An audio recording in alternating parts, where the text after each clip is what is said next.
ladies and gentlemen, it's finally happening. We got Mahmoud Khalil in the building, in the flesh.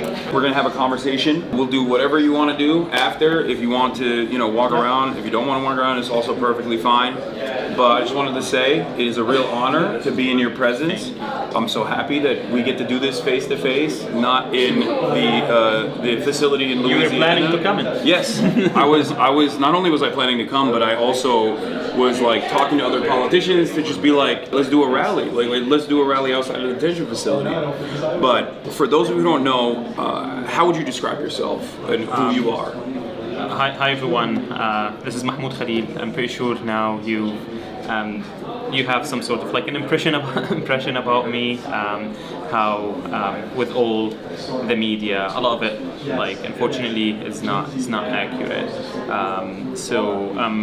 I don't know how to start with describing myself. Like I'm Palestinian. I have an Algerian citizenship because my mother is Algerian, and because unfortunately Palestinians are better off with another passport because of so many obstacles. If they were to use their Palestinian passport. I was born and raised in a small refugee camp in southern Damascus in Syria, and I left Syria in 2013, early 2013, I believe, to Lebanon, where I did my undergrad. I worked there, and then I came here just 2 years ago. So a lot of people are surprised that I've only been here for 2 years. I met my wife actually in Lebanon, Noor. We met on a volunteer trip. She was on a volunteer trip to refugee camps in Lebanon, Syrian refugee camps, and we met then in 2016. And we got married like 2 years ago or less, more. Yeah, I lost sense of time now. Yeah, no, it's understandable. So let's just start off with what happened. What happened to you? No, I think we can start like from the student movement as a whole. Like, I joined Colombia in January 2023, so way before all of these like student movement like about Palestine. The movement was here, it just wasn't as big. And I started studying master's degree in public administration and international affairs, basically in line with my professional experience, working mostly in international development and diplomacy. What did you want to do? I wanted to do before then, like just to go into diplomacy and be engaged more in Palestinian politics. I feel that there is so much space for us, for the youth and the young to do something in politics, in Palestinian politics. So I interned actually at the Palestine mission to the UN during the genocide. So in 2024, I entered at the UN doing that. That's New York. It's New York. Yeah. No, but then the university would complain that the protests are noisy. Well, that is funny. That is funny to think. Oh, it's noisy in New York, which is normally very pleasant, very quaint. There's a hospital right next to Columbia. Like, you hear sirens all the time. Of course. But yeah, basically, like when I came here, I wanted to be like involved with Palestinians, like just to meet Palestinians. But it was clear that like Colombia is a very Zionist. Wow, this is news to me. You don't say. That's crazy. No. People like sort of like turned to Colombia after October, but like since ever, Colombia is a Zionist, has been a Zionist institution. A lot of intractable ties to Israeli projects, whether it be having, I believe, like a sister school as well in Tel Aviv, but then also the issue of divestment, it seems like, is always considered a no-go zone for many college administrations, but especially one like Columbia, where it was reported that a bunch of alumni and even other people from New York that might not even be related with Columbia, but cared about Israel quite a bit, were in group chats talking about what to do with students who were speaking out. in Colombia, of course, as you know better than anybody else. No, it was a group of billionaires. Like, Yeah. I believe the Washington Post broke the story. Like literally a group of billionaires trying to conspire against like kids. Like this is what I would say. Like like a lot of the students protesting here are like 17 to 22, and you have all these billionaires. Bill Ackman and his likes, like literally conspiring against me. One of them saying like they would, I think like push $50 million like to against the students, and another one meeting with Eric Adams and promising to give him money for his campaign if he agrees to send the police to campus. Counterterrorism unit. Yeah, and it's literally like, I mean, it's just like, it just gets to me, like you don't need all of that. It's kids with moral clarity, with a conscience. Absolutely, and very courageous. And actually, this is very good, like to mention, like now on the media they say like, oh, Mahmoud Khalil is the leader or a leader of the protest. And to be honest, like if you want to put me in that category of a leader, then at Colombia there's at least 500 leaders. Who have done way more courageous things than what I've done. Way more. Like I wouldn't. And one of the reasons I was at a point chosen to negotiate on behalf of these students because I'm more pragmatic. Like I can meet you like in the middle.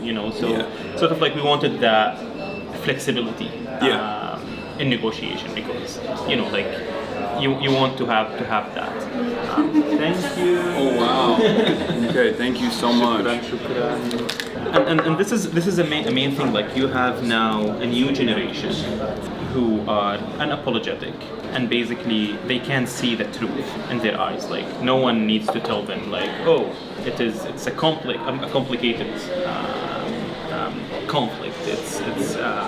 It's not what you think it is. But now like this new generation has awakened, and that basically, and this is where your question originally was like, what happened to me? Like the student movement pushed. I mean, man, what are you doing? It's too hot. This is not the right way. I have. You can wait 5 minutes. I have to. I'm sorry for that. Yeah, I mean, this takes me to your question around like the courage and the extent of the student movement pushed the administration to do things like as like fascist as they did to me. Literally sending plainclothes agents without any identification. Going back to like 1950 something, 52, like finding that like small law. Let's start there. How did you feel? What was going on in your mind when you had masked agents? They were not masked, just to be honest. Okay, well, did they identify themselves? They did not. So they were literally plainclothes. So like plainclothes. Random plainclothes people coming into where you live. Because I remember seeing the video that your wife shot, and it was harrowing. But how did it feel in the moment? So I was basically at that point, like I had been targeted by smear campaign doxing online for like almost two weeks. It was very coordinated. Oh, you're in there? Okay. Oh yeah, I know all about that. Hall of Fame. So basically, like I mean, it was like very coordinated. Every day, like the same tweet. I don't know, like 10 times with the same information about me. So I was expecting something like you have all these like Zionists mentioning Rubio and mentioning DHS, ICE, and all that stuff. But I was like, to me, like maybe they will visit me, like talk a little bit, then they would figure out that this is all bullshit. Like there's nothing against you. You did not say what they're accusing you of saying. But even if you said it, it's First Amendment. Yeah, it's exactly. But the bigger part was like I'm a green card holder. Like I'm not a student. So when they came and they tell me like, oh, your student visa has been revoked, and they looked at me, I was like, I don't have a visa. Like, what are you talking about? And he got so confused. That it's easy to confuse them, I think. They're usually confused. Yeah, they're they don't very care. confused like, all they the don't time. Care. They don't have to do anything to get you in trouble. And then my wife Noor got the green card. They saw the green card, got more confused. So she brought out the green card. Yeah, we brought the green card. We're like, this is my green card. Like, what visa you're talking about? And then they talked to their superior and telling him like, bring him anyway. So at that point, I was mostly concerned, to be honest, about Noor, like about my what would happen to me. I wasn't as concerned because I knew I did nothing. And the fact that they mentioned the visa thing, I was like it's maybe we'll go to the office. They will see that they literally had it all wrong, and they would be out. But I was mostly concerned about Noor because the last thing they said to her was, if you don't separate from Mahmoud, we will arrest you. And she was 8 months pregnant. So that's the one thing that I was actually worried about for the next 30 hours, because imagine, I was kidnapped at 8 p.m., 8:30 p.m. and I talked on Saturday, and I waited until like Monday 7 in the morning to have my first phone call. So for 36 hours or more, hours, I did not have any opportunity to talk to the outside world. They took me from. Usually I'm chill. I'm not sure if the video showed. Like I'm usually chill with. You look super cool. Because I did nothing. Like why would they be worried? Like, and I was so chill, and it's fine. Because I'm also used to getting. These secondary investigation, like at the border, like of course. Most of the times when I come in here, like I would go to have a 30-minute interrogation with an officer. So I'm used to that. Like I'm totally. Have you ever done a DHS trip where you send a petition to the Department of Homeland Security and they legally have to tell you like why they stopped you, but they can give you. I did that when I got detained. Yeah. What did they tell you? Nothing. They took I had a global entry, which I thought was already interesting because I didn't even think I would be able to get it. But then I got it, and then they took it away from me without telling me why. And I still have the card. Your name is Hassan. I still have the card. And when I got detained, I did that DHS trip thing, and they were like, "Yeah, sorry, it's just, it's gonna keep happening," pretty much. Because they can. Because for them, they can do whatever they want. And this is what should scare everyone. Like not immigrants, not those like undocumented or not citizens. Like even citizens should be scared. Of course, of this. So they took you from your home, and they expeditiously immediately moved you from state to state in a matter of 24 hours. So actually, like in 6 hours, I was already in New Jersey. Then I spent like 6 hours in New Jersey. Then they took me to JFK, then to Texas, and from Texas back to Louisiana. The whole trip, like over 24 hours, and no contact with the outside world at that point. Nothing. Like they would refuse to tell me anything. Like what's happening, all of that. But I can't see them. Like one of the escorting officers like was Googling my name and reading articles about me. So I was like, what happened? Because at that point I did not know that Rubio said all these like stuff, or Trump had already tweeted the White House. So the first time I hear any of that was 2 days after the fact. And the most difficult part of it is like you're shackled, like as if you did, I don't know, something really crazy. And I did not know actually for the first 5 hours, I did not know what they are charging me with. Because they refused to show me the arrest warrant. Ended up like they did not have one.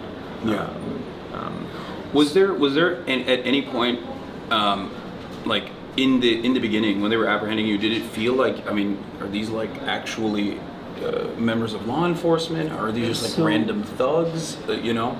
Yeah, I had that thought the very beginning before I got into their office. Yeah. At Federal Plaza here. Yeah. But then that was repeated when I got to Louisiana, because they would take me from one car to another. Yeah.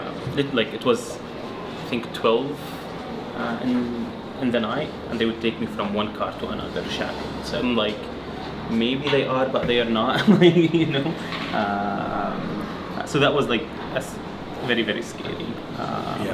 To be like they wouldn't tell you like where you're going. So even when you ask them, they wouldn't tell you. You're just expected like to follow them, like come with us, not to where, just come with us. Like I knew that I'm going to Louisiana when we boarded the plane. Yeah. So imagine that. It's terrifying. Yeah. Especially to happen in America. I mean, Yeah. Like I have thick skin. I grew up in Syria. Yeah. I grew up under such regimes where they use, mukhabarat and intelligence. Yeah, of course. Officers, plain clothes, all of that. But for that to happen here in America, supposedly respecting rule of law. Yeah. So that's actually interesting that you brought this up, because I'm from Turkey. There's similar protocols in Turkey as well, not to the same extent as like Assad or anything, but there's a lot of political persecution, and people get arrested for speech. People get arrested for being a political dissident, and they get shipped away into a prison facility in Silivri. And I think this is there is this notion, like I came to America in 2009, and when I came to America I had this idea, this understanding of America from the outside. I had been to America before, but the notion that like there's an American dream and all of the stuff that I had seen in television and in the movies, I thought, this is the land of prosperity. I was not, I was very aware of American imperialism, of course, as everyone is, especially in that side of the world. But there was this theory, this idea that I had in my mind that did not meet the reality that I was experiencing. I very quickly found out, for example, how expensive healthcare was when I was in an ambulance after an accident, and the bill came and I couldn't believe it. I could not comprehend that. But I never felt like we would get to this level of violent apprehension over speech, something that virtually all Americans cherish and defend, something that even I would say Republicans care about as well. It's not, for a lot of Americans, they don't just consider this like an opportunity to be able to say hateful things and slurs, but also a formative part of the American experience. And that there is still some semblance of justice, there's some semblance of rule of law in the criminal court proceedings. Do you feel like your attitude has shifted now that this happened to you? Yeah, I mean, I absolutely had a similar impression and understanding of what America is before. Yeah. I mean, there's always the Palestine exception, though. Of course. Like that's. I mean, we thought it's only like to certain things, but like the Palestine exception actually goes into every corner of American institutions and public discourse, unfortunately. But yeah, like I wouldn't absolutely like thought that they would go this low to prosecute speech, like political speech, not even like because they can accuse you of like speech instigating for violence, Yeah. all of that. Yeah. But they did not even do that. Like they said, it's basically about my speech. Yeah. For Palestine, and this goes like how, and I think I connect it in my mind to how strong the student movement, but also the Palestine movement as a whole in this country, that would push the establishment to come up with fascist policies to curb this speech. Yeah. And I mean, maybe this is the the first big test of American democracy and rule of law. Like, how would they deal with the increasing support of Palestine among Americans as a whole? And it's not only young Americans. Like, No, I think now it's across the board. I think it's overwhelming majority under the age of 50 at this point is more sympathetic to the Palestinians than Israel. And that is a testament to the student movements. That is a testament to all of the movements that have taken place. It's a testament to the resilience of Palestinians in general and the courage that they've demonstrated in spite of being victim to a genocide, to be able to communicate the violence that they experience. And I mean, look, I've been an advocate for the past decade of my professional media career, and I never thought that I would see this much unconditional support to a very obvious injustice that's unfolding in front of our eyes. Let me ask you about that, actually, because I want to get back to the Jenna facility in particular, because you wrote from the detention facility. But do you feel like there has been a major shift in attitude? How have you received this? It's very major because the injustices against immigrants have been happening before my arrest. Yes. And for a long number of years. It's just like the public was not aware of that. It's just that Trump brought it to the surface because Trump loves to show off. Like, see how cruel I am. Like, you know, him and Stephen Miller and his puppets. So I was shocked that there is such detention centers in the United States, and it's very similar to like having Guantanamo in Cuba, or sending people abroad, because basically these centers are a black hole. No one knows what's happening inside. No one cares actually what's happening inside, because for them these individuals will be deported. They wouldn't have the legal or the financial means to sue us, or to actually challenge the detention in court. And Congress members also don't care, because these are not citizens. Who cares about them? Who cares about them? But it's literally like inside Gina. If you want to work in the kitchen, you get I think $4 a day. So it's like, I don't know, $50 an hour. It's literally slavery. Like, that's how these private prisons are making profit. And I'm not sure if people actually know that every detainee costs the government inside like $140 every day. So the government is paying $140 for every detainee to a private corporation, to a for-profit prison. Exactly, just to make money out of. That's why you see. And they now have quotas too, like for-profit prisons that get these federal contracts, these government contracts, also have a quota system as well. There's been plenty of issues where there are some judges that have even been arrested for just sending people willy-nilly to the prison system in an effort to make sure that they're like at least putting the beds to use. And this makes also why, I mean, there's two questions why they sent me to Louisiana. You know, I mean, there are ICE detentions here in New Jersey and in New York. So there's the question why they sent me to Louisiana, because the detention is literally in the middle of nowhere. In the middle of a swamp, like no one can reach you. I mean, when my lawyers wanted to visit, it took them like half a day just to arrive in Louisiana.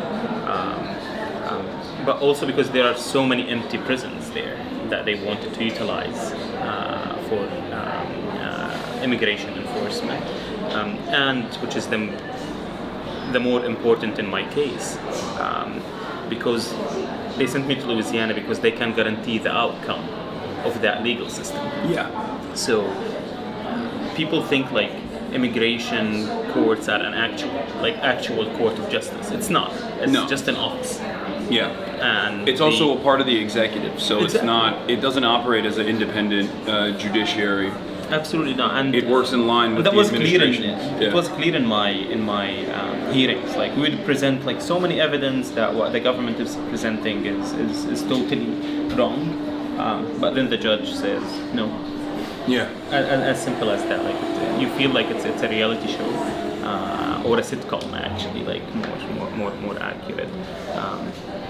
And I feel like now the American public, when they look at this moment, 20 years from now, it would be like very disgraceful moment that what's happening to immigrants. And you know, like I'm a bureaucrat. Like I spent time being like a government employee in my life. I understand why governments want to enforce immigration policies, all of that.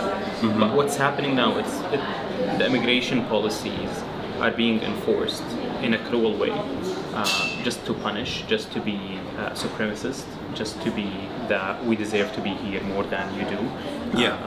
Just to.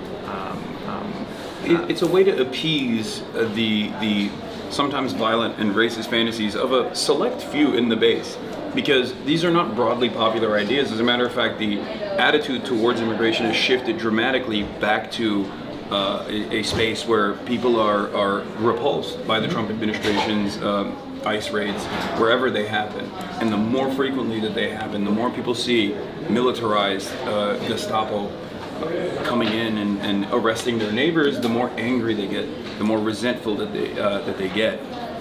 And now the attitude has swung dramatically in the opposite direction, more than ever before. But that's why, like, you should abolish ICE. Like, for sure. You shouldn't have like half measures like around ICE. Like, ICE should be abolished. Because it's a relatively new agency. A lot of people forget it's a post 9/11 invention. Exactly. The Department of Homeland Security, people think is has been around. It's about 20 years old now. Yeah. 2004, I think it was created. But also now, like, ICE is acting as armed militia for Trump. Yeah. Literally armed militia. That's why now they have a budget of an army. To do things without a warrant, without anything, because unfortunately, like, they did not like the American public historically did not care about immigration policies, laws, all of that. So it was always controlled by the executive, and that's why everything bad is happening through the immigration process. I mean, there's a lot of things bad happening somewhere. In general, yeah, but yes, immigration enforcement is used as the primary mechanism to advance the wishes of the administration, no matter how cruel, no matter how ridiculous they may be. Given the way that immigration enforcement has operated in this country in perpetuity, they have there's a severe lack of legal limitations. Like a police officer can't do a warrantless search and seizure, but technically ICE, in the way that they operate, are in a legal gray area. Technically, they can. I mean, they literally broke into my building. Yeah, exactly. They broke into my building, and they got away with it because in ICE, like, they can just follow someone into the building. Well, cops do that too sometimes, but also they cannot show a warrant arrest warrant. Like, it's just bizarre to have, and they don't have body counts. So, like, and they are law enforcement agency. They don't even have the body count. So they act in total impunity. And that's why they're getting away of all these outrageous like conducts and incidents that's been happening. So, talk to me more about the Jenna facility. You say, how do you say it? I think Gina. Yeah, but you say it like it's a facility. You say it in like almost Arabic. You say Jenna. Gina. Gina facility. How did you spend your days there?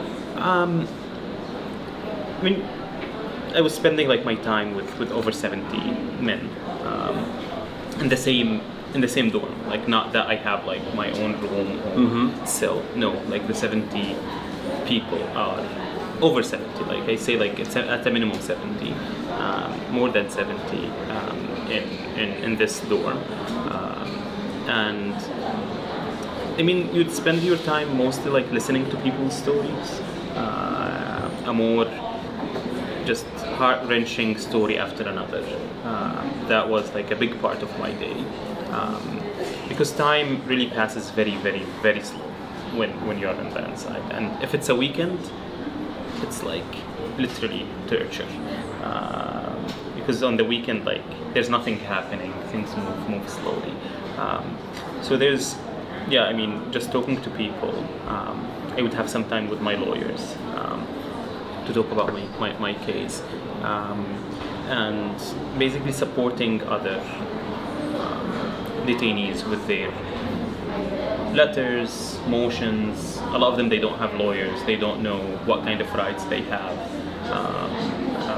So I would have, you know, like every day an hour or two just talking to people about their cases, writing, drafting on their behalf requests to ICE, because the level of because when you get there, no one tells you what your rights are, like, or if you have rights. I mean, technically you're supposed to have And rights. they do, yeah. Yeah, no, they do. I mean, even a court, but no one tells you that, and no one is enforcing that you have a right. I had a person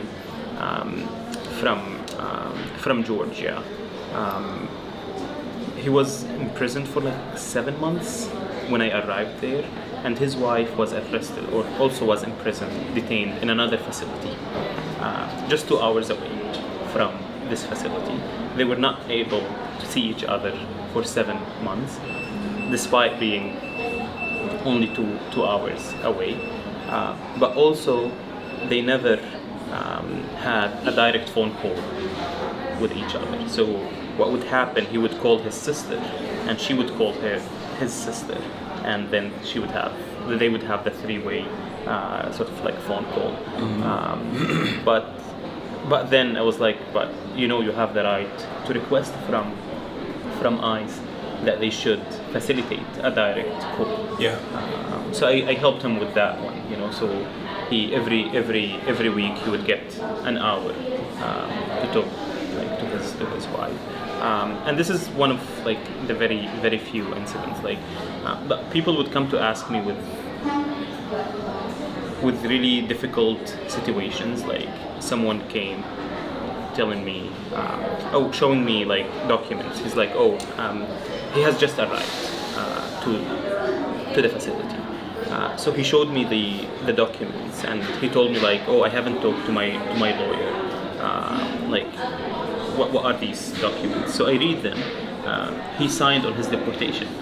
I told him like, this is your deportation. Yeah, that's like, a very common. No one told me about that. Very common tactic is you getting them to sign a piece of paper without telling them it's a self-deportation order. Did you know that it's your deportation order? He's like, no. They told me like I have to sign it in order to transfer me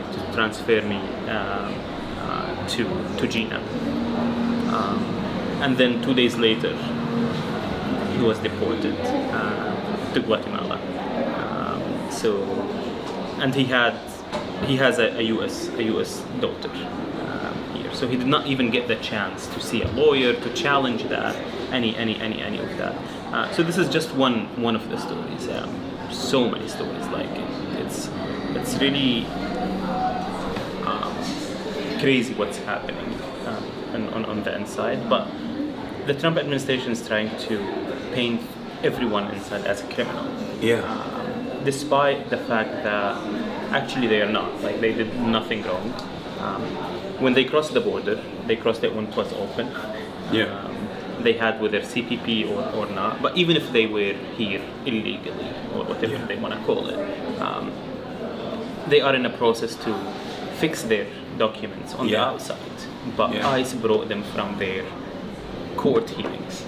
Like, I met really like incredible number of people like who were taken from their court hearings, or for a stop sign. Like when I just I think last week or the week before, I learned about a case where I think it made it to the news that a girl was arrested, was put into deportation because of a stop sign. Like the police stopped her for that. But like on the inside, there's so many of these cases. Like someone who would, people that have been here for 15 years, they have a trespass from 10 years ago. Even things that otherwise would have been expunged at this process. People that have paperwork issues. But like you said, most of these people, the people that the Trump administration is going after, despite the fact that they made a big show of this, like there's a massive amount of criminals internally inside of America that are just like doing heinous crimes with regular frequency. They have a quota, like when they have the quota of 3,000 people, and then every other day they tell you, today we apprehended this killer or whatever. Yeah. But it's like 1 out of 3,000. Yeah, and the person that they apprehend is not actually the person that they apprehend. If they've done a crime, they're already in the system. Exactly. Yeah, they go to the prison. Chat. For those of you who don't understand this process, there are people who have done crimes as non-citizens in this country. Okay, of course, everyone is capable of crime. Non-citizens, of course, are responsible for an unimaginably small share of the crime that takes place on U.S. soil, especially as opposed to documented and natural-born U.S. citizens, right? They do less crime per capita than documented and natural-born U.S. citizens.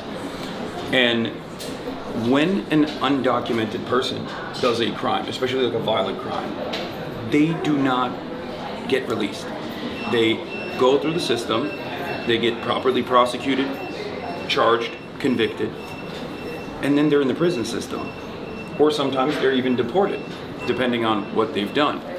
What the Trump administration is doing now, in an effort to boost their numbers, in an effort to make it seem like they're actually doing this like massive deportation scheme to appease these racist monsters in the base, is to go after people who are collaborating with ICE. Because there are a lot of people whose status is deliberately kept in limbo, in legal limbo. And those people are actually checking in with ICE with regular frequency. They know exactly where they live, they know who their children are, they know where they work. And then ICE will go to the immigration courts that get their direct orders from the Trump administration to basically either create like this paperwork issue, or to deny continuing their immigration applications. ICE knows this, that's why they wait at the courtrooms. And they kidnap them from the courtrooms. And this really like goes into the base of what a legal system is. Like if now people cannot trust the court, they cannot trust that, because sometimes you're in a position where if I don't go to the ICE check-in, or if I don't go to my court hearing, then ICE will come and take me. But if I go, also ICE will come and take me. Yeah. So should I run, or what should I do? Exactly. So this is the reason why they in have the sanctuary system. cities. Yeah. The reason why sanctuary cities were first created and were actually like law enforcement was on board with sanctuary cities originally is because they wanted cooperation from law enforcement. And if there's like real fears that law enforcement will immediately direct you back to INS at the time or ICE after, then they would not cooperate. So when crimes happened in neighborhoods with like higher percentage of undocumented people, then they could get no witnesses, they could get no collaboration from law enforcement, and this became a major problem. If people don't trust the system because they feel like the system is actually there to capture them now. No, but that's what they want. They want to push you into being a criminal. Yeah. They want to push you into not going to your court, not going to your ICE check-in, so that now they have an excuse to actually come after you. So they are manufacturing criminals. Like if we want to call it, it's not crime, but like if we want to call it that way. Especially when the alternative solution is one that is way more popular than mass deportation, way less costly than mass deportation, where you just document these people, you expedite the process of paperwork, and that they can just work and even pay more taxes than they already currently do. And it's just a system of cruelty. And I did not meet a person who was not working. Like I did not meet a single one that was not actually like, who's not their U.S. employer is the sponsor of it, or actually like paying for their lawyer. Yeah. Like, I think I literally don't remember seeing someone who was not like actually like Yeah. working. But they grab them from their place at work for the most part. It's a heinous system, and that's one aspect of the immigration enforcement. But the other aspect of the immigration enforcement that we've seen with your case in particular was also a direct violation of the First Amendment. So they basically weaponize the immigration system to suppress speech and freedom of speech. Because as you said, like if I did a crime, if I committed a crime, they would have taken me to the criminal Criminal court system, yeah. Exactly, but because I did not do that, like nothing that I did was a crime in any way, they weaponized the immigration system toward that. And it's not happening to me alone. Like it's still happening now to others, whether it's about Palestine, whether those who are speaking up against the draconian immigration policies. So it happened in the past, and it's continuing to happen now. One of the most insidious ways that this administration, I've talked to a lot of other journalist friends of mine about this as well, because I got detained by Customs and Border Patrol coming back into the country. Obviously it was nothing in comparison to what you went through, 104 days of being locked away. But in the interrogation process, some of the questions that they asked, and I'm a natural born U.S. citizen, some of the questions that they asked pertain to my commentary. They knew full well what I speak on, whether it was like the contextualization of militant resistance against imperialism, whether it be against Israel or America or any other country, as a matter of fact, but they were specifically lasering in on Israel. But the really scary thing that I noticed was when they ask you questions that are actually actionable, right? Because at first they're doing a prodding operation. They just ask you like, oh, what do you think about Hamas? What do you think about Israel, right? Like, and whatever. I was just like, State Department has designated Hamas as a terrorist organization. I just kept repeating that over and over again, right? But in the second part, they start asking you like, have you given money to Hamas? Have you given money to Hezbollah or the Houthis? Which is, laughable. It's impossible to do, and illegal, right? But one of the questions that they also had in there was if I had actually communicated with a member of Hamas, which is not illegal, and especially in my line of work, is conducted by many journalists, right? Like people who have actually interviewed people, like Jeremy Scahill, for example, who routinely talks to the leadership and releases reports on Drop Site. And I think that there's always been an attempt by every single administration, Republican and Democrat alike, to muddy the waters between material support for a terrorist organization, which means offering training, logistics, direct money, arms, things like that. That's what constitutes material support, technically, in the eyes of the law. And I think now, I believe there was a case where lawyers were considered to be offering material support a couple years ago, and now they're trying to push it past the limit where speech could constitute material support, which directly contradicts the First Amendment protections that every citizen and non-citizen alike is supposed to have by this administration. I mean, it's all just like to suppress speech, it's all to because they're also trying to mud the water between what's a pro-Hamas and pro-Palestine. What is an anti-Zionist and anti-Semite. They're trying to conflate between all of this, so it's easier for them to come after you just for the speech and the thoughts that you believe in. It's literally like they are policing our thoughts, policing our speech, so that they police the way we live, because they're control freaks. They want to control you in every aspect. In the Palestine context, they don't want any criticism to Israel and its crimes, and America's complicity in these, of course, in these crimes, and they're doing it in a way where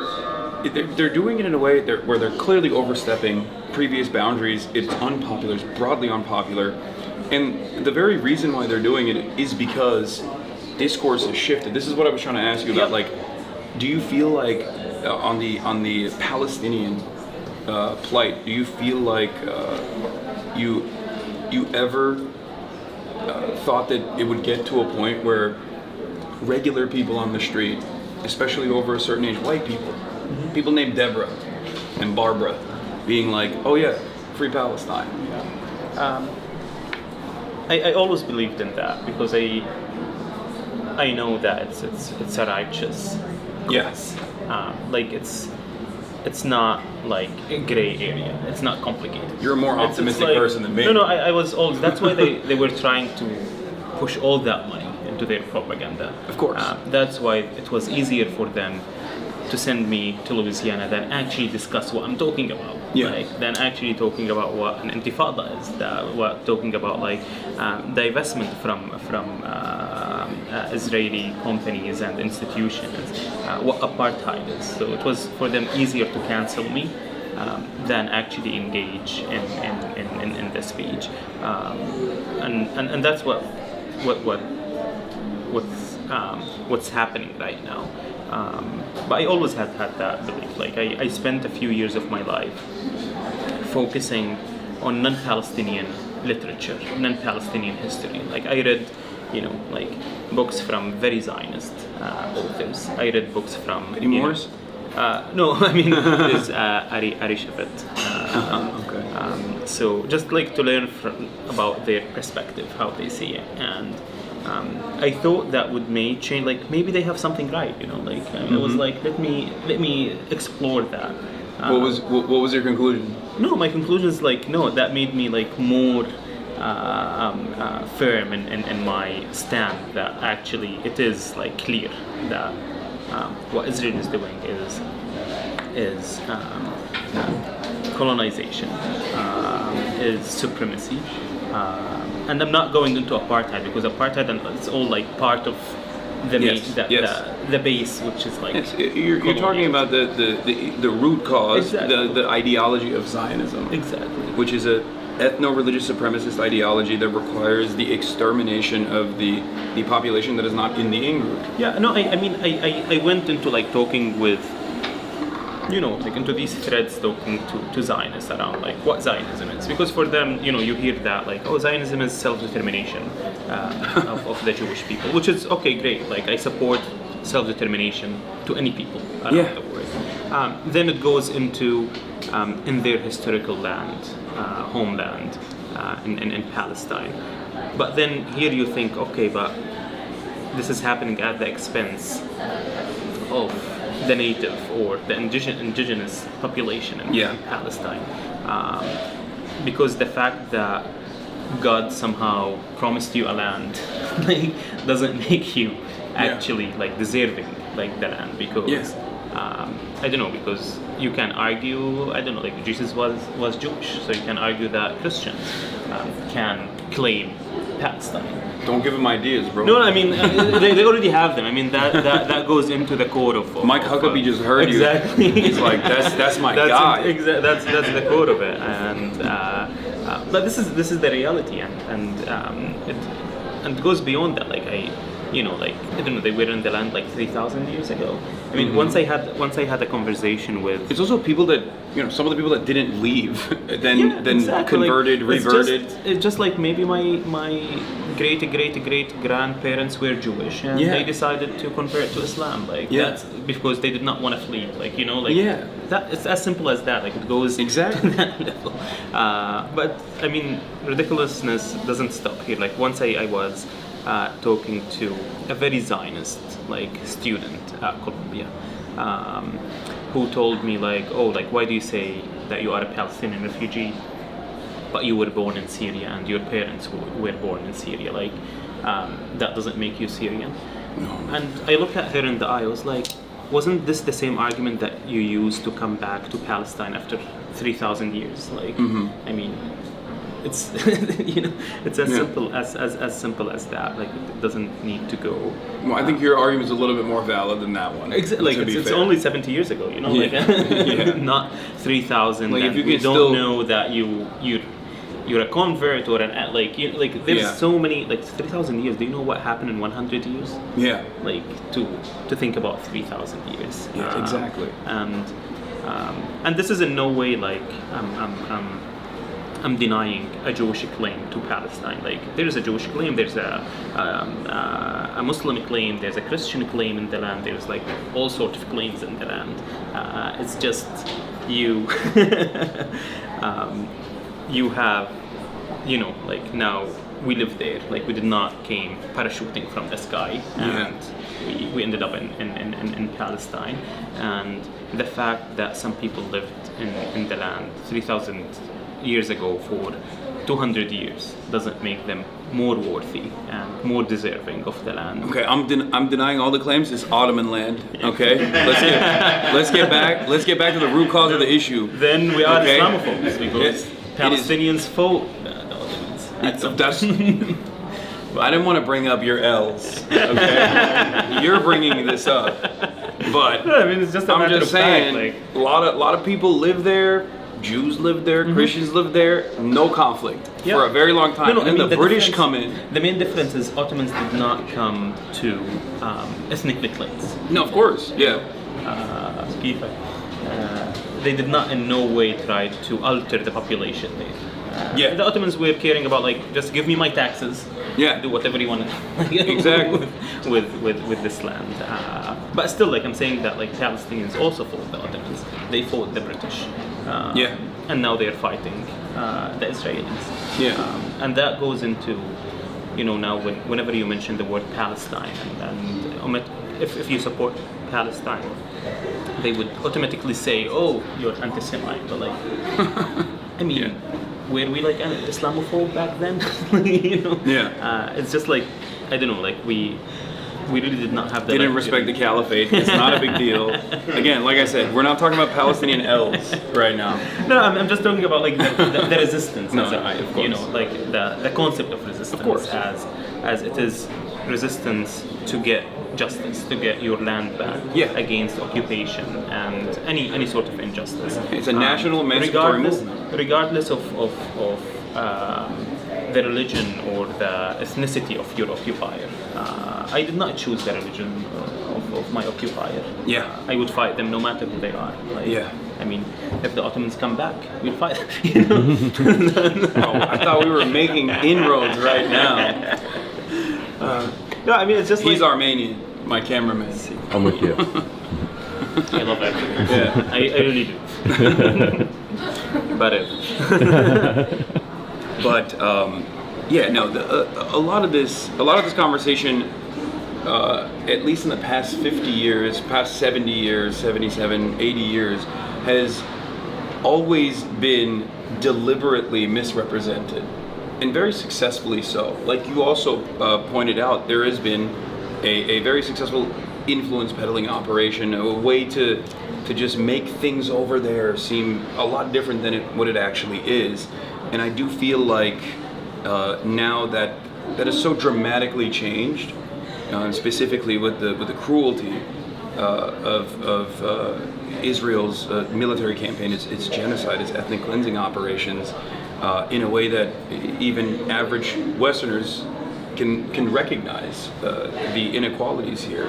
And I do think that people that go out and protest and student movements that continue putting on a strong show and demonstrating their courage have been able to force this perspective, specifically the humanity of Palestinians, into the forefront of the conversation for the first time. As it should be.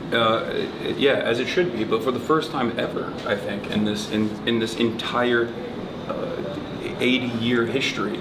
And this is what making Israel more and more vicious. Just earlier this year, I think they announced like $150 million for their strategic communication. For their propaganda, like just to fight the propaganda. And on the other hand, like Palestinians don't spend anything, because it is it is not, as clear. Not if you ask my Twitter reply. They're like, oh, how much is Hamas paying you? I'm like, how would they do that? Like, think. Like, how would they be able to do that, you think? And this is why, once again, like why we should continue actually speaking up and should continue to be unapologetic about that, because Palestine now it's a mainstream issue. It's not like a dissent, because I had an argument with someone where it was like, oh, we should protect dissent. I was like, Palestine is not like speaking about Palestine is not dissent. Like it's the main course now. Unfortunately, institutions are the last to answer to any change that's happening like on the ground, but it will happen, and I mean it's happening now in New York. It's happening across the universities, and going back to Colombia, like a few years ago, the previous president said like divestment is not an issue we will ever discuss. Divestment from Israel. It's not an issue we will ever discuss at Colombia. 5 years later, it is the issue. It's the only issue, in fact, that we are discussing at Colombia. So the tide is changing, and it's happening, and that's why we are seeing all this cruelty, whether here by dealing with not necessarily with the protests themselves, but also like all these doxing campaigns, all these like smear campaign. But what's more important is like the cruelty that's happening on the ground, the genocide that's happening in Gaza, the killing of hungry people every day in Palestine. But this is not enough. Like, this is what I want to say. Like, the fact that a lot of people are speaking for Palestine is absolutely not enough, because you need to translate that into your vote. You need to translate that into actually where you put your money, and the way you speak about Palestine, and actually standing up like firmly against all this like disinformation and propaganda, Israeli propaganda. With it also, like, Israel has always taken this misrepresentation approach with everything regarding Palestine, like whether it is armed resistance, which is again legitimate under international law. 100%. They're trying to distort that into terrorism, but it goes into BDS, like boycott, divestment and sanctions, which is the most peaceful resistance like that you could ever get. Like, I don't like you, I don't want to buy anything from you. It's as simple as that. Like anyone, we do it on, if you don't like a coffee shop, or a coffee shop was mean to you, you don't go drink there. Like it's as simple as that. Israel. But if it's a business with ties to Israel, that's anti-Semitic and illegal, as a matter of fact, in like 30 plus states. Because this is what Israel is trying to do. They're trying to do. Oh, this is economic anti-Semitism. This is diplomatic anti-Semitism. And they're trying to just like weaponize anti-Semitism in a way, just to protect their crimes, and to continue kill people. And it goes into the chants that we're chanting, or the students are chanting right now. Like now the media is mad about globalized Intifada, or they can't even like pronounce it right. They say enchilada, infitada. Like, I mean, just get it. I'm angry, but I don't know what I'm angry about. I get can't it right. say it. And from the river to the sea, and this is all in the same effort of misrepresenting any Palestinian, anything Palestinian, of course, whether it's politics, chants, anything. Legitimate right to armed resistance, illegal right to armed resistance, illegal terrorism, economic pressure, illegal anti-Semitism, even using your speech, as you said, to say that uprisings are a necessity against this wholly illegal enterprise. Also, anti-Semitism should be illegal. hasn't become illegal yet, but Because they're trying. they don't care about like the meaning of these chants. Yeah. Like when you say globalize the intifada, like I mean, intifada is an uprising. You can go Yeah. to the history of because they say, oh, it's this uprising, but like in the Palestinian context, it was actually a call to kill the Jews. But like when you look at the facts, the first intifada was entirely peaceful. In fact, 1,000 Palestinians were killed by Israel. At that time.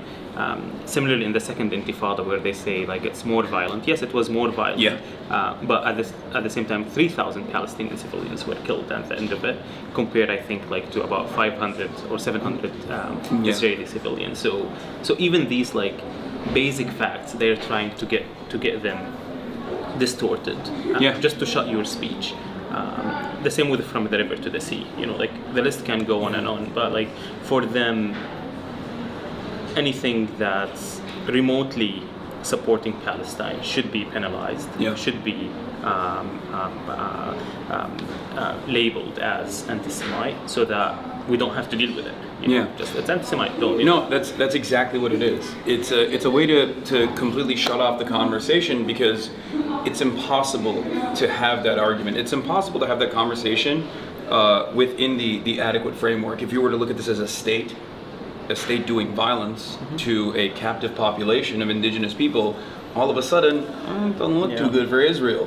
So that has been a very effective way to completely what is like a Zionist argument you would like, maybe they have a point? Nothing. I can't even think of a single thing. Let me think. Noah, you got one? What? You got a Zionist argument that you think is...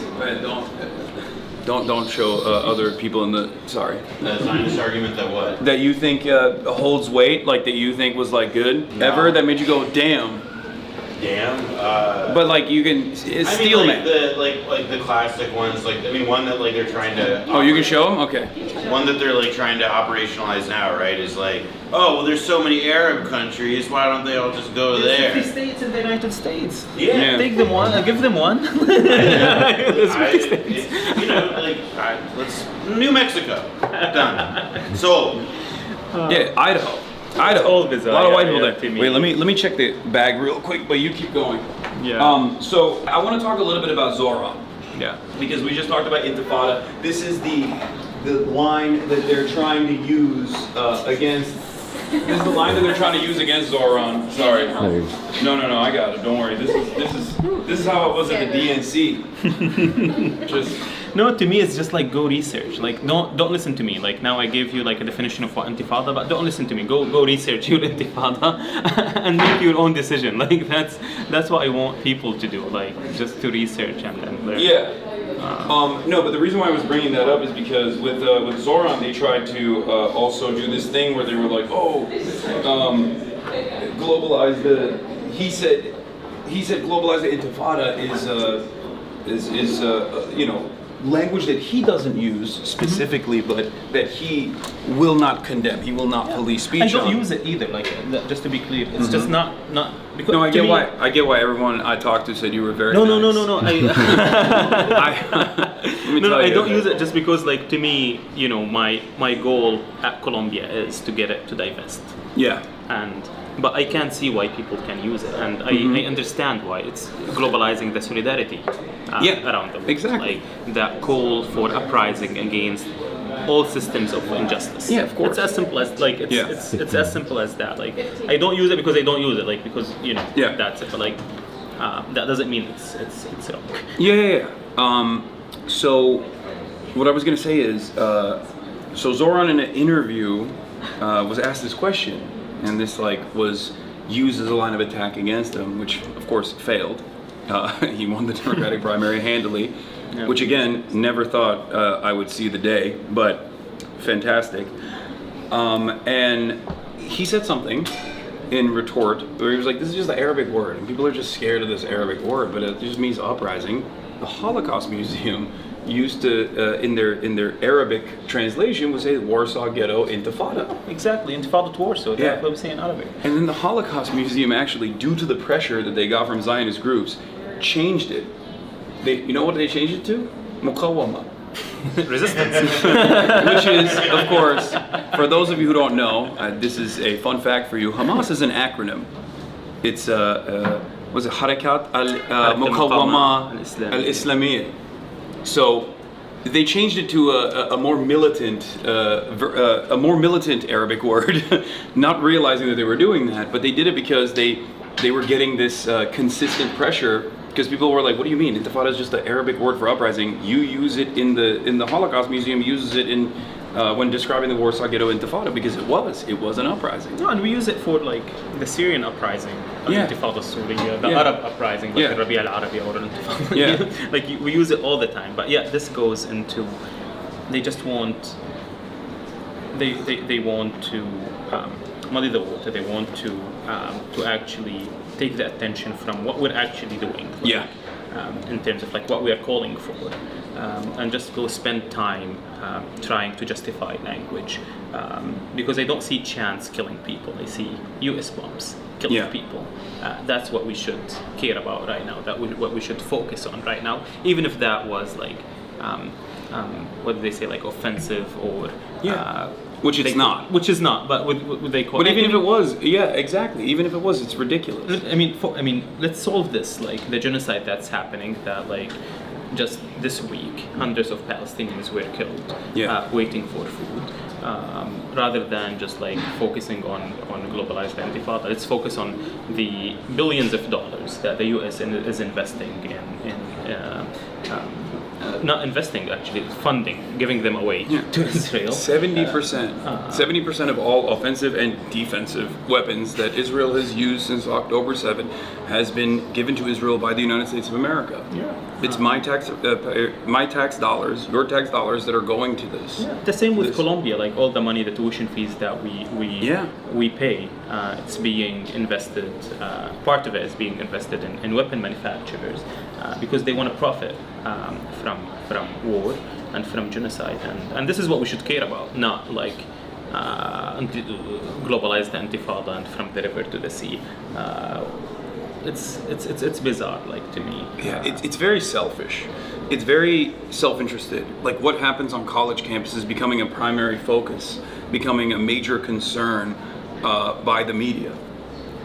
Always pissed me off. It always rubbed me the wrong way. I visited the campus at UCLA. I talked to the people in Colombia as well. I interviewed them. But in my visits, I saw that this was some of the best protest movements, some of the best organized protest movements I've ever seen in terms of messaging discipline, in terms of having like protest marshals, making sure that like infiltrators or agitators were not allowed to. And yet they were painted as violent, creating intimidating environment for Jewish students. Yet, like if you think about it, these students took a lawn. Like the lawn was literally like isolated from everything. So like it can't get any less disruptive than that. Yet you had Zionists, provocateurs coming, like literally coming, like filming people inside their tents. To dox them. No, not even that. Just to get a reaction, so they can have a 30-second video. They post it on Twitter to say, look, these they are excluding Jewish students. Yet Jewish students were literally like a big part of it. They had like a whole section Jewish students where they would host the Shabbat dinners, everything like in that. Like, and even these same students who claim they had safety concerns, like they would come and eat from the food in the encampment. Like they had that audacity, like to do that. And if you look at it, like especially at Colombia, because I had more, knowledge about it, and I was there. The de-escalators that were there, like students would have like a training for de-escalation because they don't want to create any problems. Like what we are protesting is Colombia's complicity in the genocide. We're not protesting against anyone, like any student, no matter who you are. But on the opposite side, you see these students literally harassing, intimidating, provocating for violence. With institutional backing. No, and the institution invites violence. they invited NYPD to come on campus, like. And NYPD themselves, they said, oh, they were peaceful. They were just sitting. Yeah. But we were called in. Yeah. Like that's part of it. Or if you go into like what they say, like Hinds Hall, for example, where students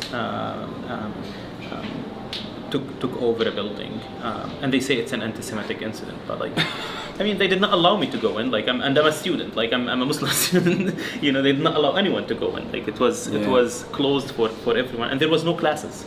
Yeah. The university was shut down at that point, and this goes into, you know, just messaging, how they're trying to just like change messaging in an abhorrent way, like very abhorrent way. Yeah. And at the end of the day, they get the protection. In a very cynical way, and in a way that that actually breeds unnecessary enmity when you falsely conflate Judaism with Zionism, when you falsely conflate the interests and the actions and the ambitions of Jews all around the world with a state that is engaging in horrible, barbaric, criminal behavior, this repulsive behavior, genocide, the worst crime of all crimes, one that is so severe that a genocide in retaliation would not be just. That's how severe it is. And yet,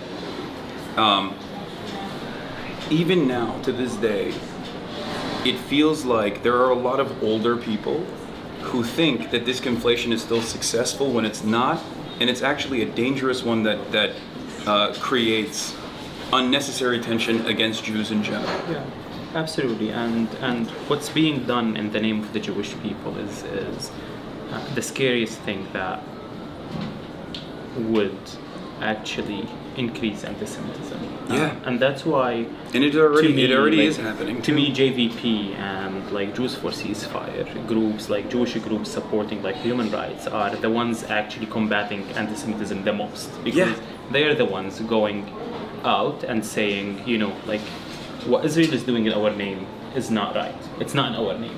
They're doing it just for their own genocidal purposes, for their own colonial purposes.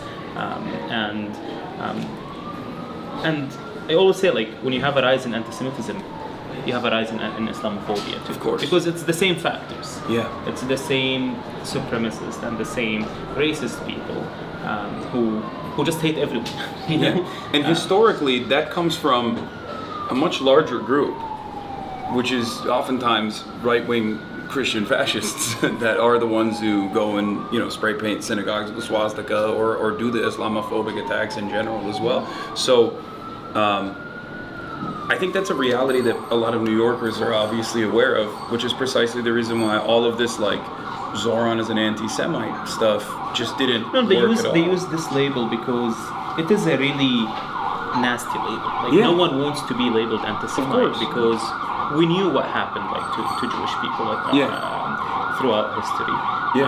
And they're using it just like so everyone would say, like, oh no, I'm not anti-Semite. Like, you know, like, that's why they're trying so hard to conflate anti-Zionism with which is Zionism is very racist. Like, I can't tell you how racist Zionism is. Like, for someone to think that they are superior to others, that they are more deserving to others, just because God somehow promised them something. And I'm not sure if you know, but like historically, like Zionism was actually labeled racism by the UN. Oh, I did not know that. Yeah, it's the only. You can Google it now. Like, the only UN resolution that have ever been rescinded was Zionism is racism. But this is the truth. Which is the truth. But that happened in the 70s. But then in the 90s, because of the peace process, the Palestinians, like, it was one of the conditions for Oslo, like, for the Palestinians to rescind this resolution. So it was cancelled. And in the UN history, this was the only UN resolution that was ever cancelled. That's crazy. So they want us to wrap this up soon. No, we're fine. Mahmoud, we pushed feedback. Oh, you did? Okay. Damn. Yeah, so that you. Oh, okay, perfect. Yeah, I had Damn, don't feel too bummed, bro. You're like, No, oh, CBS. Damn. It's like, I'm stuck I'm with with this guy. Hassan. I'm stuck with this guy now. This sucks. Yeah. Okay, cool. Now that we bumped CBS, shouts out. Not entirely. Yeah. So, We don't want to announce it. yeah. So, they're probably watching this too.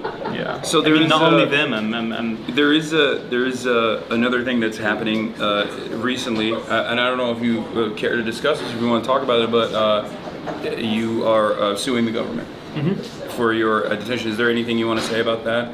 I mean, I would just say like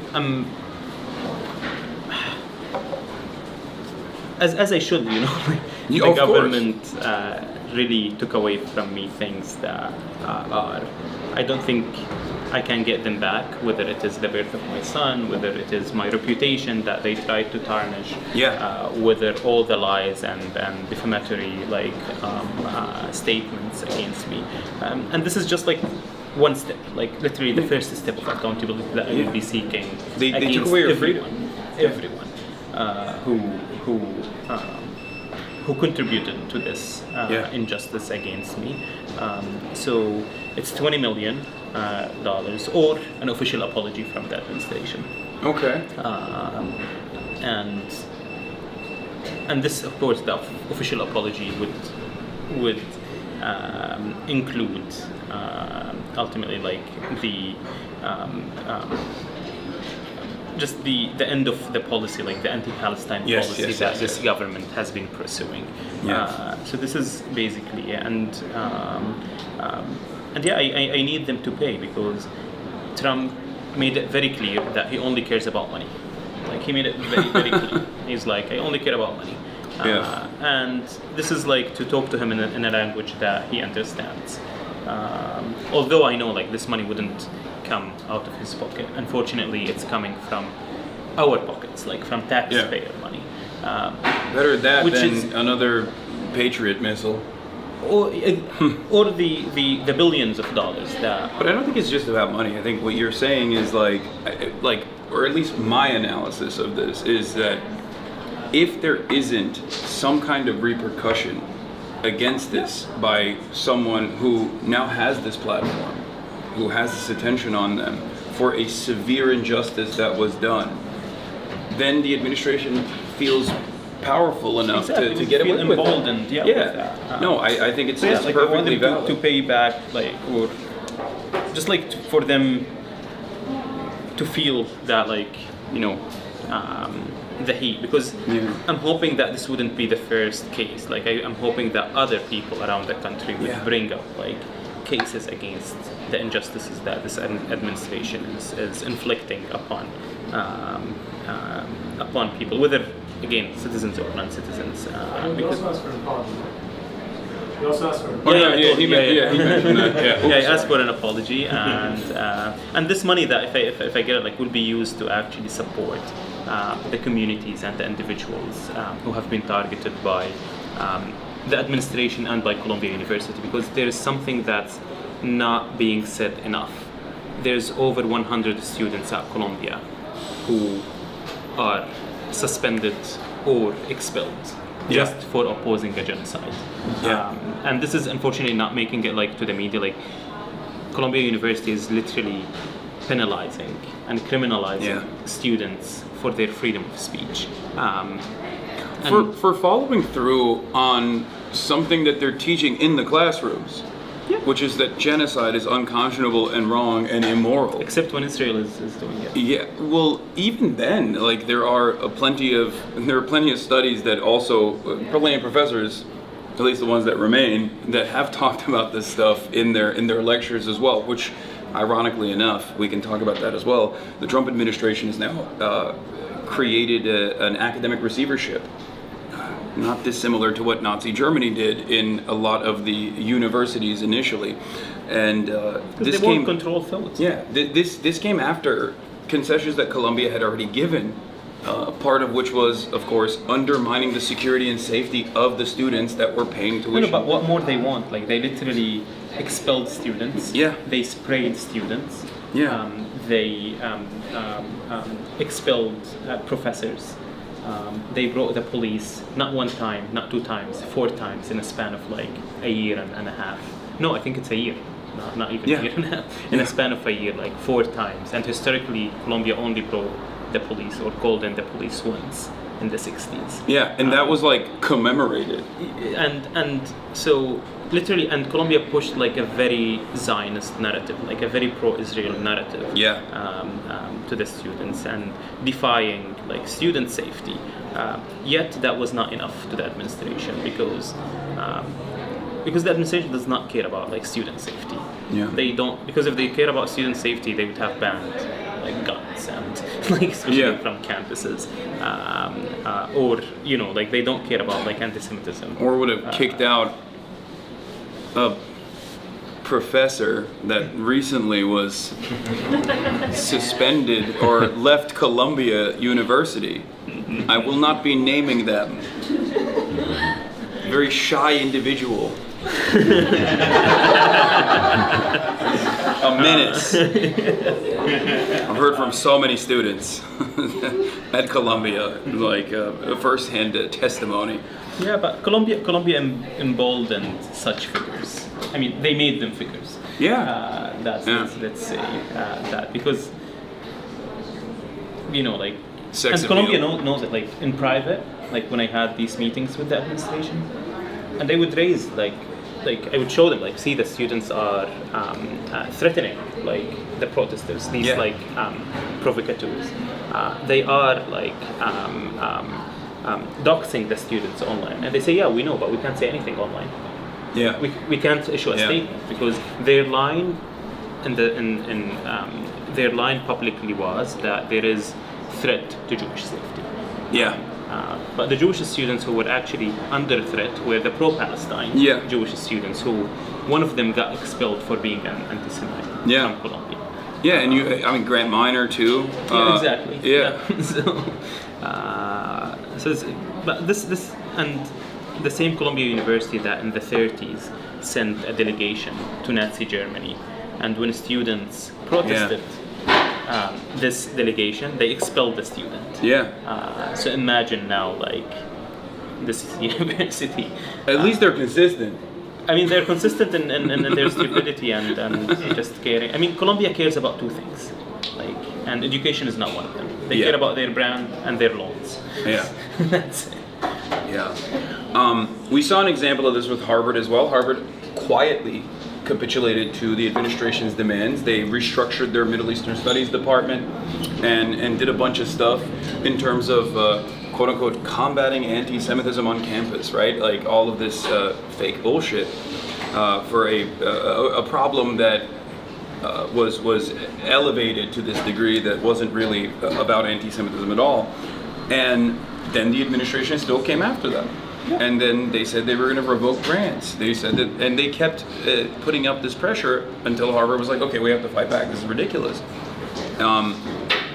Do you feel like there's any point where Columbia could have changed their trajectory at all? Do you feel like that's ever going to happen for Columbia? Because I feel like their institution's reputation is forever tarnished. I mean, there's always the opportunity to listen to the students, to actually go public, apologize for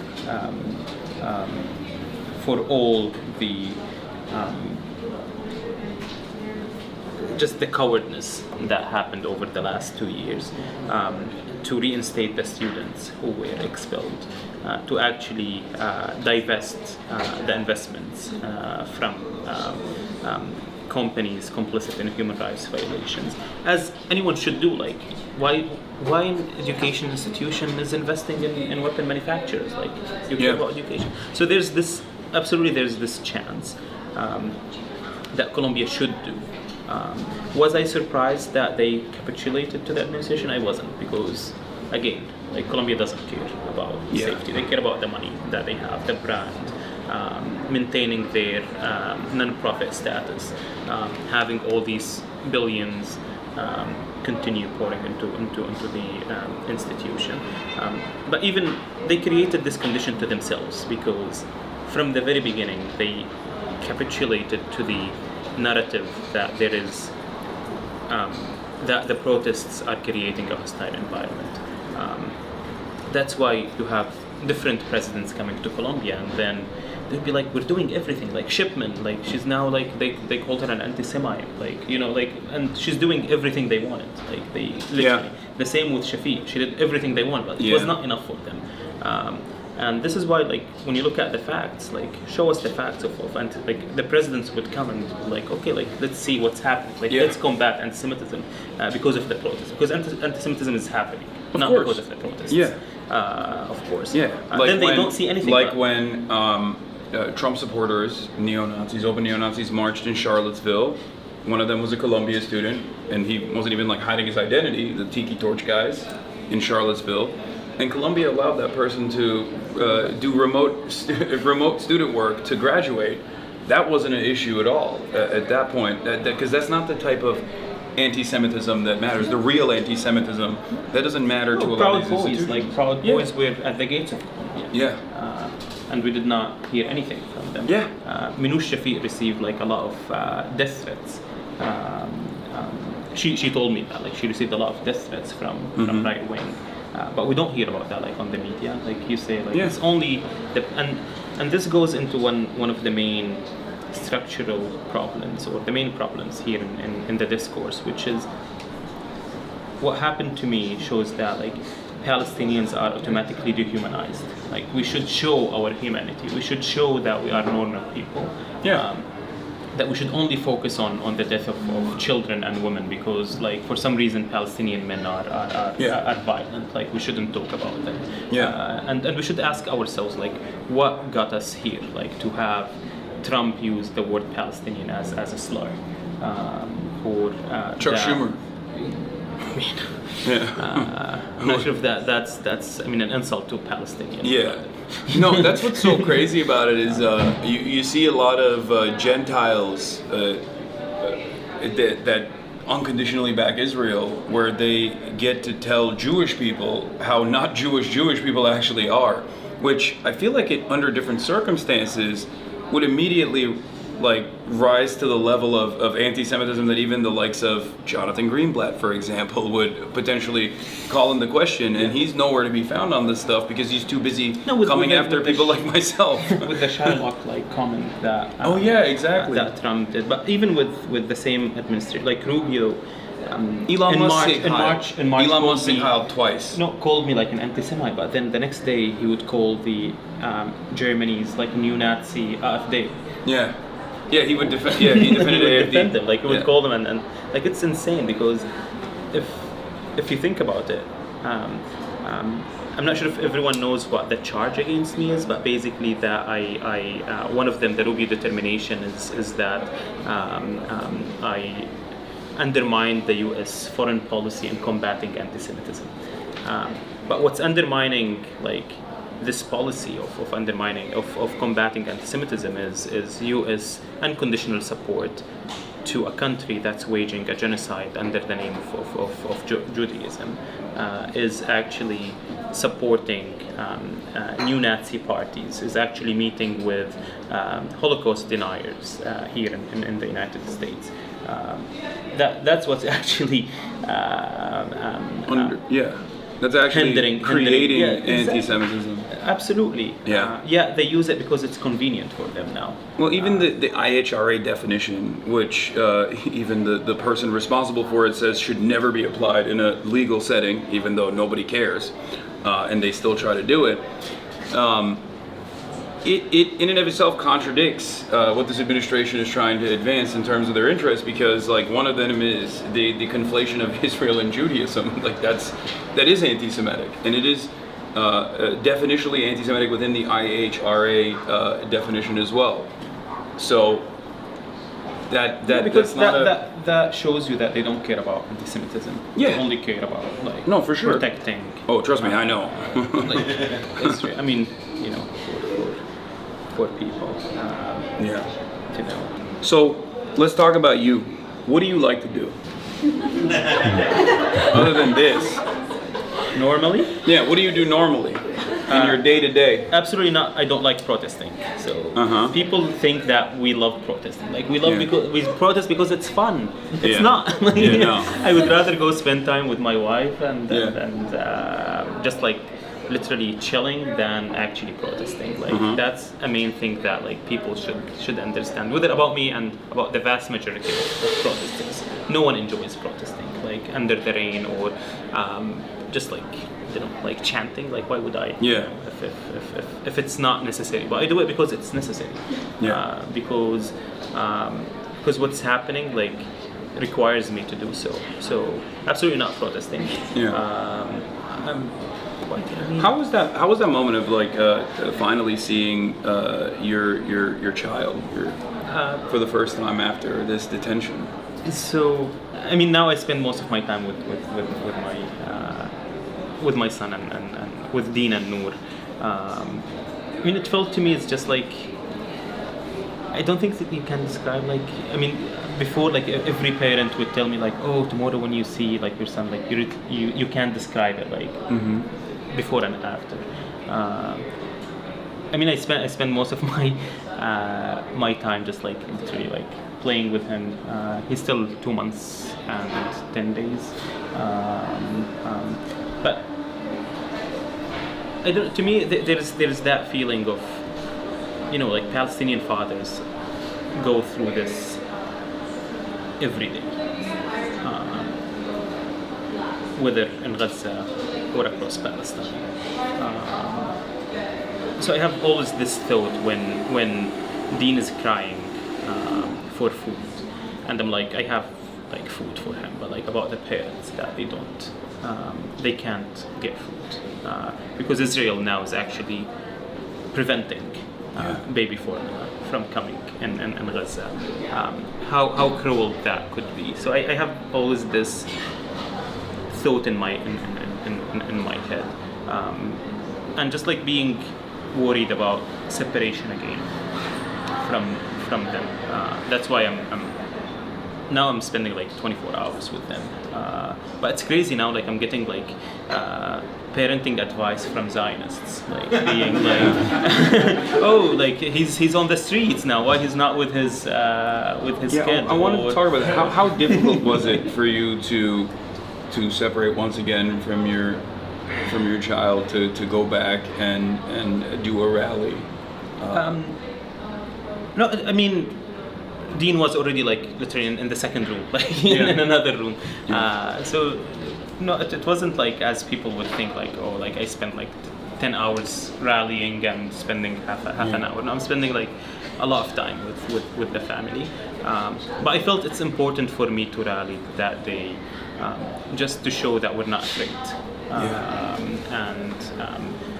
Because what the Trump administration did to me, they wanted to set me as an example. So others wouldn't oppose Israel's genocide. So that's why I made that decision of actually, like, despite so many warnings about my safety, to actually go and walk with the protesters that day. And I'm doing it like not for anyone. I'm doing it for myself, for my son, because I don't want him to live in a country that's supporting the killing of his people, and they don't. I don't want him to protest like in the future. Like hopefully Palestine will be free. Hopefully, like the world would be, I don't know, like some. I mean, I know it wouldn't, but I would hope that would happen in the future. So now, like literally, like all my time with my family. Usually, I mean, I just mostly work and see friends. So that's like I don't do gaming. I'm sorry, like No. I have a PS4. I do some FIFA. So, classic. That's exactly. But I'm. What do you watch on television? You watch any TV? Just movies? any show that my wife Noor wants to watch. So I'm just, You guys watch the Turkish soap operas? no, That's pretty poppin'. What? no, No Ertuğrul? No. Okay. no. It's another L. I'm sensing a lot of I'm sensing a lot of anti-Ottoman, anti-Turkish animosity. I love coming from Istanbul. you. I mean, to me, Istanbul is really the prettiest city in the world. It's nice. You don't have to say that. It's No, it is. It is. It is. I mean, I go there very frequently. Yeah. Or I used to very frequently. But that, I don't do much fun. Like, to me, just like seeing friends. That's like mostly why I spend time Yeah. with. A little bit of hookah? Thankfully, no. No, you don't smoke hookah? I don't either. Everyone always wants to go to get nargile. I'm like, Socially, maybe, but like not Yeah. like I would have it like on standby. Just and coffee's something like enough. that. Yeah, coffee. Just like I love like seeds, sunflower seeds. Like I would. Classic. I'm a very classic like Arab. Yeah. Like person. So. Yeah, you're gonna move into unk status soon. Already there. Yeah, I like that. Too late. So. Okay. Before we let you go, and once again, thank you so much course, no. for spending time with us, and thank you guys for everything you've done so far and allowing us to have this moment. What would be your last message to people who are maybe worried about these protests not going anywhere? Because I'll say this much: I keep telling people, keep up the pressure, don't stop. I have the past decade of experience that I can look back to and say that like all of this pressure has amounted to something. It has genuinely changed people's opinion on this. And you are much more optimistic than I am in your demeanor. So. I mean, basically, as you said, like the change is happening. Like, I mean, my message is just look at New York. Yeah. What happened with Suhran. The change is happening. Unfortunately, usually movements, like the results or the impact of movements usually is slow. You don't see it like in a day or two. Like it takes time, so it needs patience. But the tide is changing. It's already changing, and just don't fear what this administration. I mean, not what the establishment, because it's not about Trump. It's about the whole establishment in this country, and they want us to feel like they want us to feel that our jobs are in jeopardy, our future is threatened. Because actually, like we are changing the world, and we need to continue like mounting the pressure. Like we should continue to do that, and because at some point this regime of oppression and suppression will collapse. But you need this persistent pressure on it. So this is, I mean, the main message I have. I hope my stories is like some sort of gives hope to people, like not to fear authority, because the moral cost of silence is much higher. Like I can't imagine myself being silent while my people are being genocided. Not only my people, any people are genocided. I did the same in Syria. Like it's not that like because it's Palestine. No, I did the same like in Syria, and like it's happening. We will win. I'm certain of that. Inshallah. Of course. Yeah. All right. Well, thank you, Mahmoud Khalil. Thank you so much. This was amazing. We got a crowd in here. Yeah. Do you want to try? What is this? I think it's cheese. I'll try it. Hold on. Cheese. Let me take the Zen out.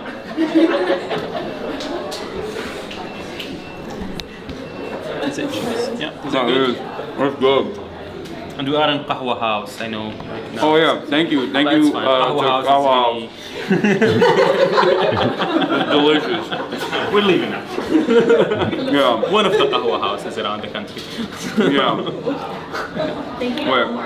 Yeah, thank you to Omar from Qahwa House as well for allowing us to use this space to have this conversation. This is delicious. I should have had it when I first came That's in. why I was like, yeah, let's come here. Yeah. What else I got here that's good? I mean, you should try their sweets. There's خلية النحل, like what's خلية النحل?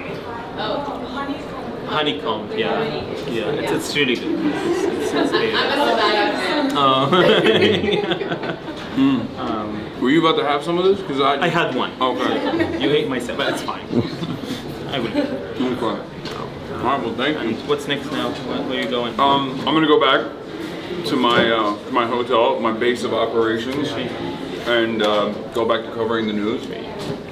Thank you so much. Well, Appreciate you. Thank you for everything.